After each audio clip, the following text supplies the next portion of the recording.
particular story about how to handle the holidays as we move into them. And it's been a challenge already for some friends of mine. And I'm going to talk about some of the things that can happen and some of the things that we can do. If you have a question that you want me to address, please put it in the chat below.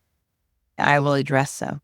I want to share this thing that happened with a friend of mine. Has a stepmom that she calls her mom, and she doesn't like her stepmom. Her stepmom has a tendency to be angry and takes over. And so what she wanted to do was bring her to, she invited her to Thanksgiving, and she set some certain rules down. And she said, if you're going to come to Thanksgiving with me, you have to bring cooked food, already cooked. I don't have room. And you're going to come on Wednesday because I'm not available on Tuesday. So her stepmom decided that she was going to bring food on Tuesday to cook dinner. And my friend was like, no, we've talked about this for a month. Says, I cannot have you on Tuesday. And her stepmom said, I'm coming Tuesday anyway. And she says, well, I'm not going to be here on Tuesday. I'll get a room, she said. I'll get a room and I'll stay near you so I can be there Wednesday morning at 8 a.m. You're welcome to do that. And she says, and I'm going to bring all my food to cook. She says, we already talked about this. And so she kept going. Her stepmom kept telling her what she was going to do, even though my friend said, no, you can't do, I don't have room. And what happened was she stayed firm with her boundaries. I don't have room for cooking. We have too many people. We have a lot of people here. You need to bring the cooked food. So her stepmom said, okay, then I'm not going to show up. And that's what happens with boundary. That if people don't like what you're going to do, what you need to do for yourself, they are going to do their own thing. And so that is one of the things that happens when you create boundaries with people. Some people will honor them and some people won't. And you have to be okay with that.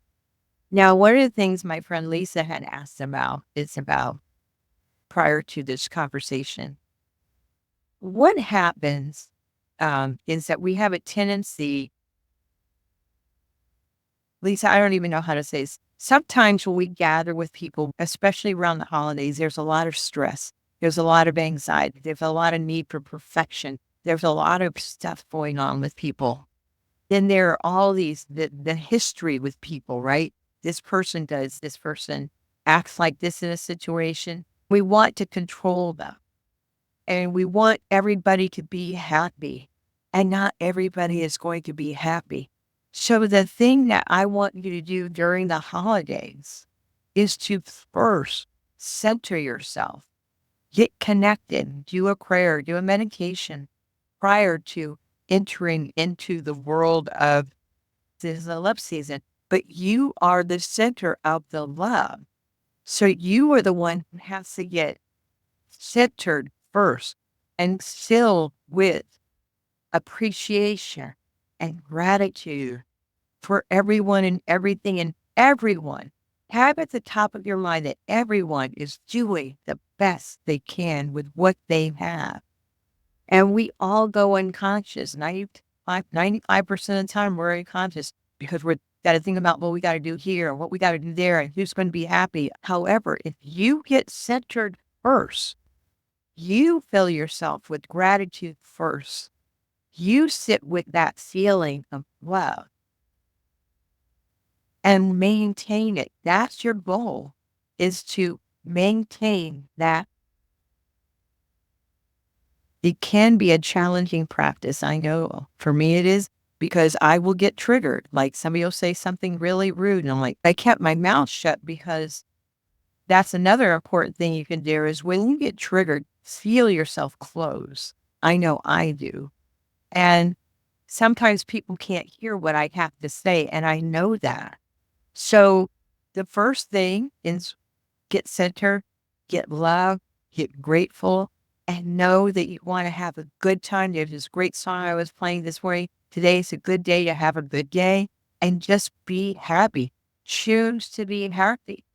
And when you fall from grace, just get back to that moment where you're the one in control of yourself. You're the one who's managing your emotions. Oh, yeah, I can do this. I can be happy and not let other people take your serenity and your happiness away. And that is the work. It's the work of this is me. I'm being happy today. I'm being serene. And then somebody will do something stupid that you take personally that you don't have to take personally, or you want people to be a certain way when you know they are no other way but that. When it's really, that's your work, is how to be loving, in gratitude, having a good time, and not giving up your emotional sobriety or your serenity because of someone else's behavior. You can always have tools of the thing like just keeping your mouth shut, go back to your heart. If something is difficult, you can walk away. You do not have to comment on everything, and no one typically wants your opinion. They might want to hear your story, how you're doing. Share something really positive and uplifting for that person. And don't be gloating about your successes. It what can be perceived as gloating. Be careful of your self-righteousness. Be careful. The self-righteousness is like you're better than somebody else. I have a tendency that I can come off that way. It's not my intention, but I can come up and be as if you can and being okay and just being present. The one thing that people need more than anything is your attention, your validation, and your presence. They don't need your judgment. They don't need your condemnation. They don't need you to tell them what they need to be doing. It's more about being with people and enjoying them for who they are, because there's not one of us who is perfect, and there's not one of us who has all the answers. Don't go in there trying to fix people. Be helpful, but don't try it. And what I mean by fixing people, by giving them advice when they didn't ask for it. I'm giving you these tools that work for me because I have been humbled so much by my own experiences of life and how I show up with people. And really, all people want to do is be heard, be listened to, and be loved. And in order for that to happen, you have to get you centered first. You're going to determine that you're loved, that you are in gratitude, that you get to be with people who love you. And your job is to be present, be happy, because it's a good day to have a good day, not create conflict. If there is conflict, to diffuse it, you can just validate the other person. You can mirror back to them, and you can appreciate them, love them, listen to them, and be a light for them. And that's how we change the world. Show up differently than you usually do.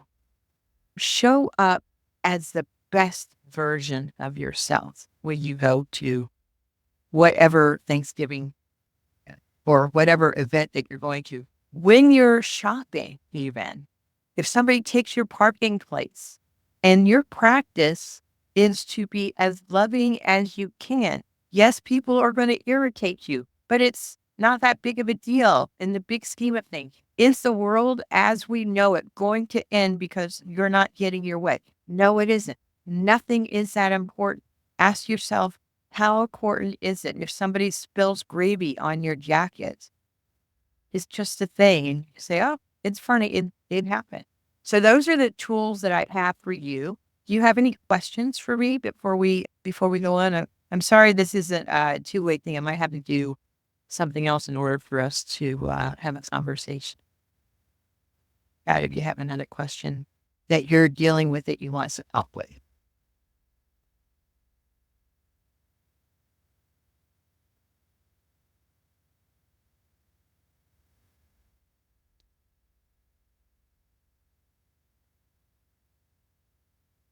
Questions?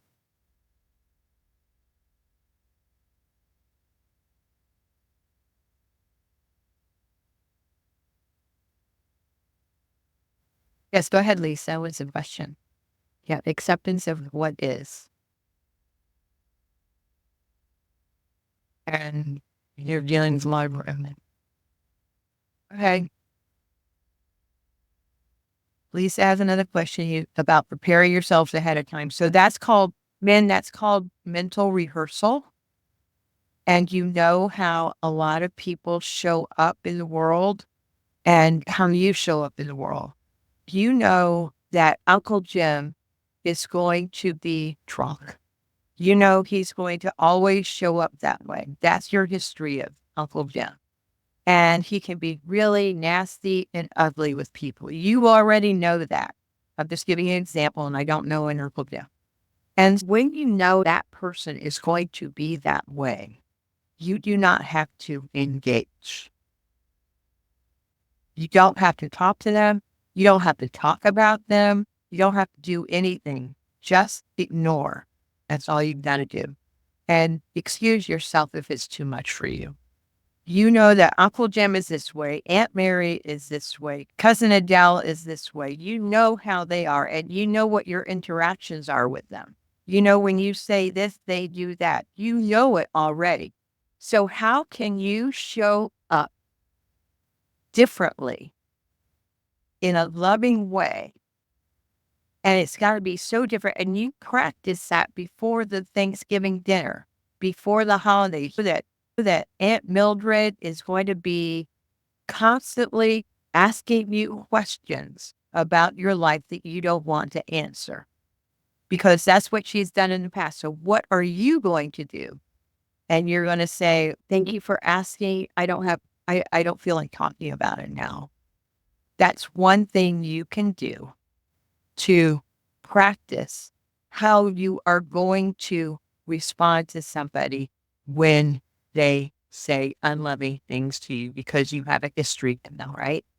So that is a technique that you can use, mental rehearsal, who you are going to be, who you are choosing to be with people that irritate the hell out of you. And the first, again, you just go back into your heart and know that everybody is struggling. Nobody is alone in this. They remember what I do not. How do I deal with total different recall from my own? And it's lonely. So Lisa, are you saying that if they have a different recollection from yours, they remember it differently, and it's lonely when you're that, when you remember it differently? Is that what you're saying? And put that in so I can come back to it.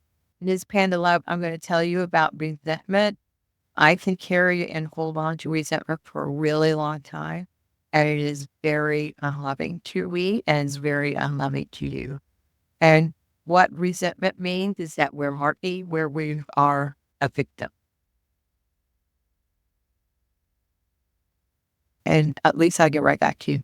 What resentment is that we expect people to be different than they really are. And then we hold resentment when they do something that's really mean and hurtful. No. And it is a letting go process. It's a letting go process of resentment. To do that, you have to focus your attention on something else. 100% someplace else. Place your attention on your heart is what I do.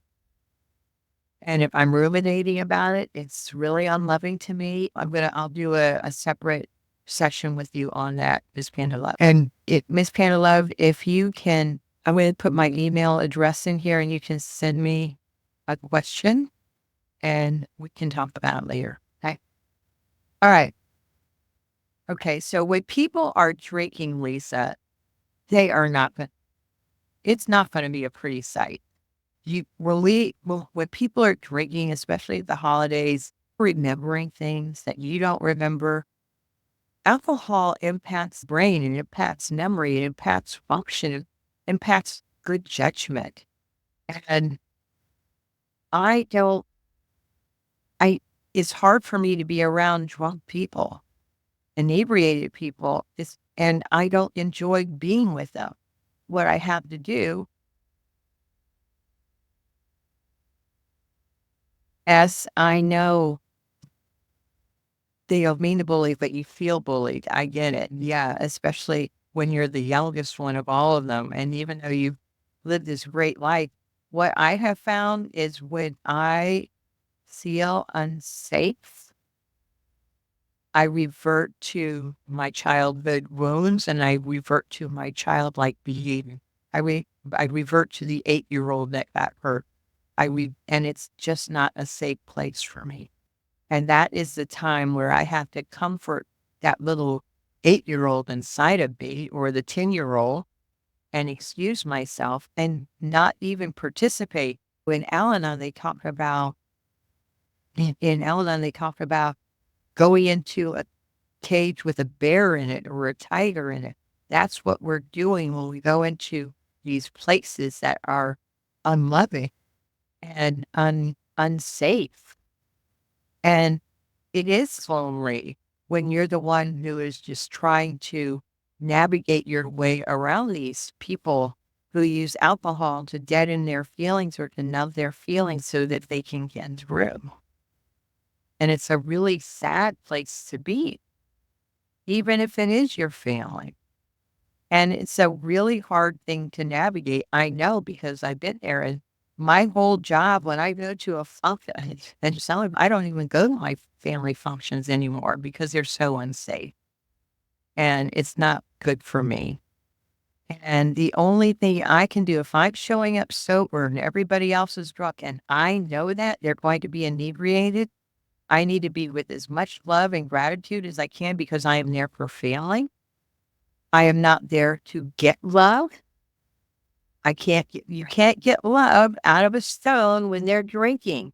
That's like crazy thinking, to think that they're going to love and appreciate you when they are not in their right mind and they are going to say stupid shit because that's what people do when they're drinking. And it's not an easy thing. So to me, I can show up or I don't go. Those are the two options. If I show up, I've got to show up with love, with no expectations. I've got to show up with having love in my heart and gratitude that I'm with this family that I love, even though they're not there for me. I have to be there for me, and I have to take care of me, and I have to excuse myself.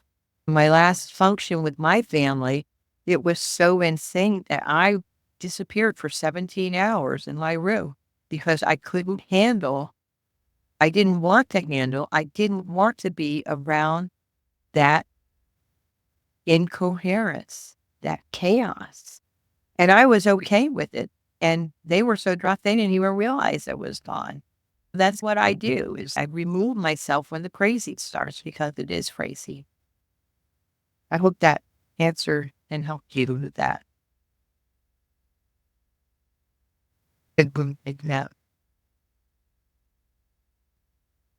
Yes, Patty, that is exactly right. This is something I learned a couple of years ago.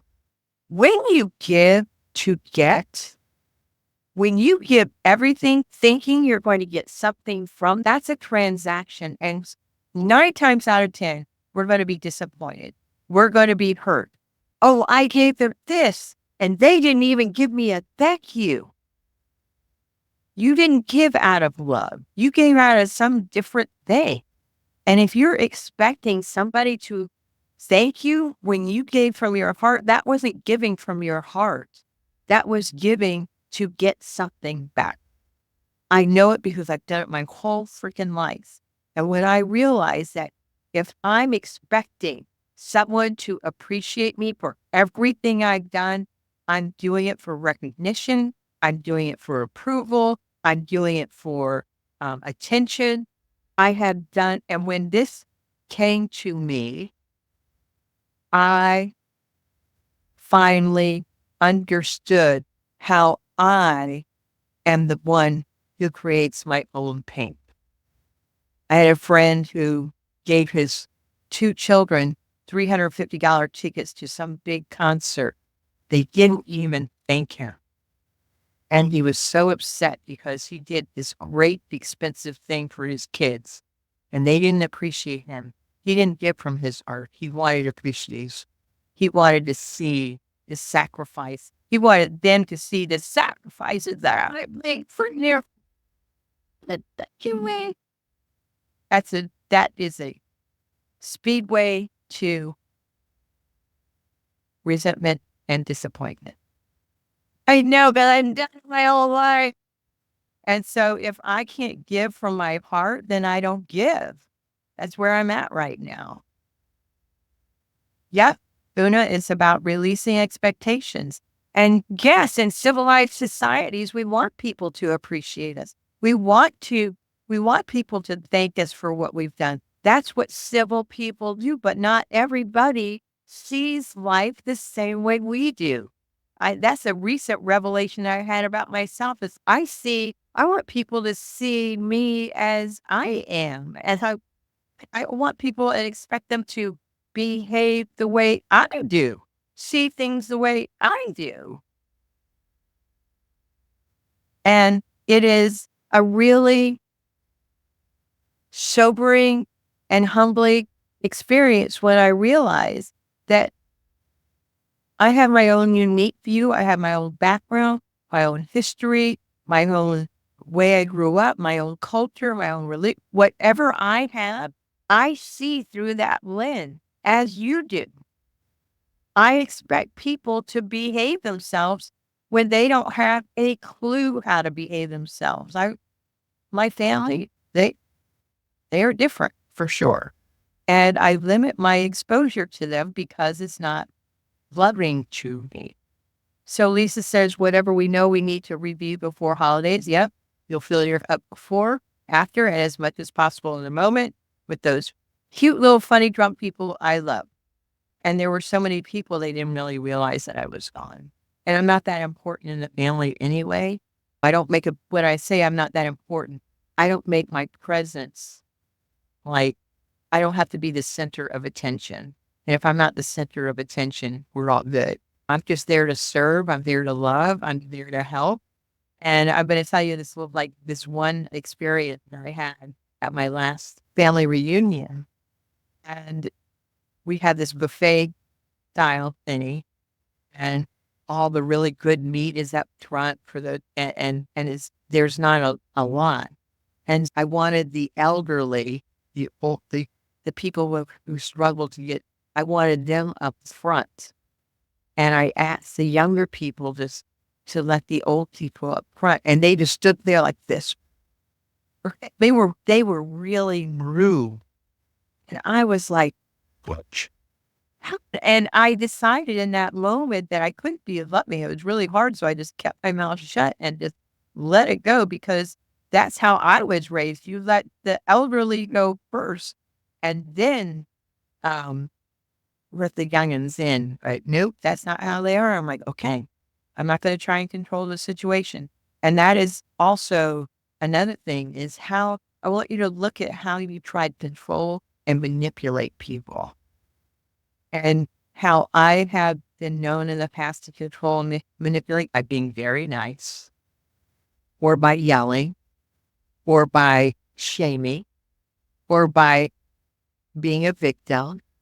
Right. And so again, Lisa just did this wonderful review for us. We know how these people are going to be. We fill up our heart first. We practice how we're going to be with them before we go hands. So you already have it. You might even want to write it down. And I have a friend who just wrote this book. It's called The Shut the Fuck Up Method. Sorry, anyway. And in that book, it's all about just keeping your mouth shut. So when you have a reaction, when you feel it in your body, and your first thing to do is you want to go in there and control me, you want to give them a piece of your mind. You want to straighten out their thinking. You want to change what they want to say. You want them to do things a certain way, and you start screaming at them and yelling at them. But you spent this week practicing. I'm just going to keep my mouth shut. I'm not going to say anything. And I'm going to do it with love. I'm not going to do it. I'm going to say, this is how they are. It's not how I want them to be, but this is how they are. That's acceptance. And just keep your mouth shut and watch the dynamics change when you are in this mode. And it's going to be a very exciting thing for you to see you show up as a different person because nothing changes And no one changes unless you change. And you're the one who has to determine how you're going to be in the world. How are you going to show up at this function? If you're going to show up inebriated, this isn't going to help.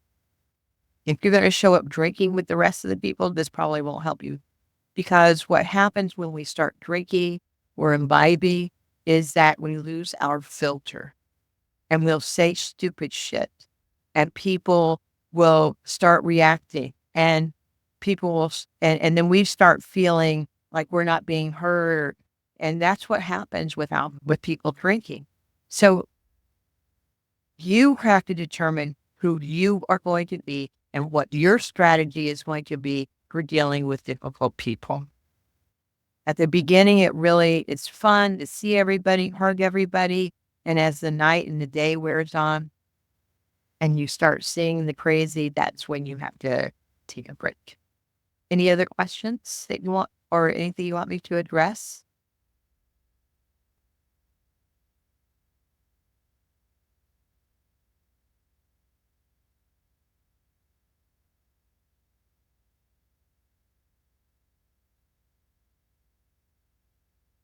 What I just want to review is do your meditation before. Get in a state of gratitude. Don't think gratitude. Feel gratitude.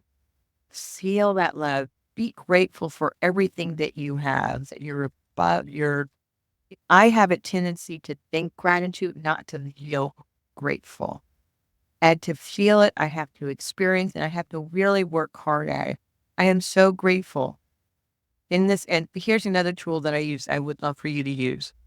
When you're feeling dysregulated, when you feel triggered, place your hand on your heart and say, in this moment, I am safe. And that helps me get into gratitude because in this moment is all we really have. In this moment, I have a roof over my head. I have food in my stomach. I have my ability to pay my bills. I have family that loves me, even though they don't love me the way I want to be loved. I have friends who love me. And I can just look at all the things in my life and the people in my life who have loved and supported me. And if I can get into that state of gratitude, I can take that with me to my family and friends and just be humbled by the fact that I am alive and I can love these people. I'm not loving them to get love back. I am loving them because I love them.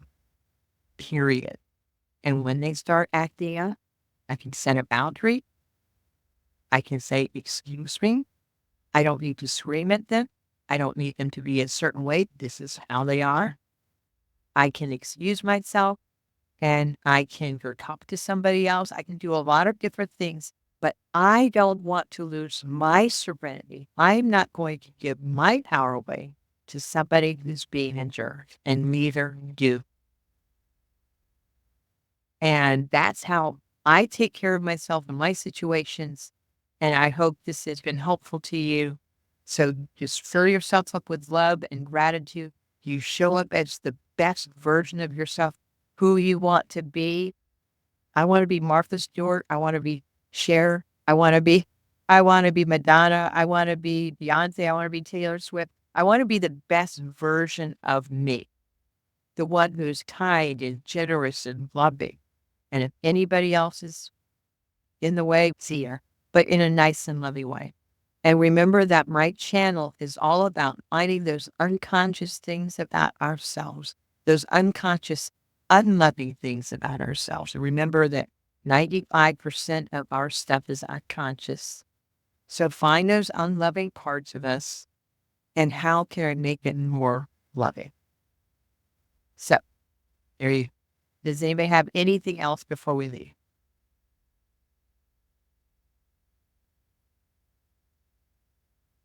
I am so happy that you were with us. Thank you for joining me for these 30 so minutes. And I'll put this up if you want to take a look at it later. Thank you so much, everybody.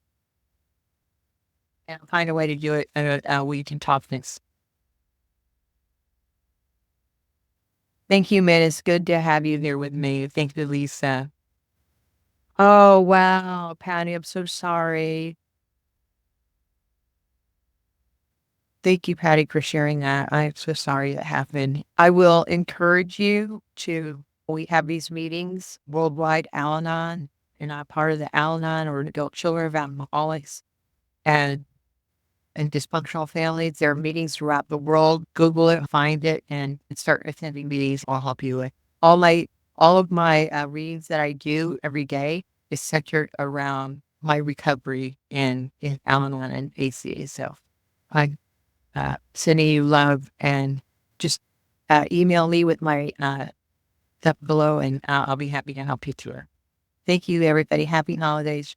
If any questions, please feel free to email me. I answer them the best way I can. And love you.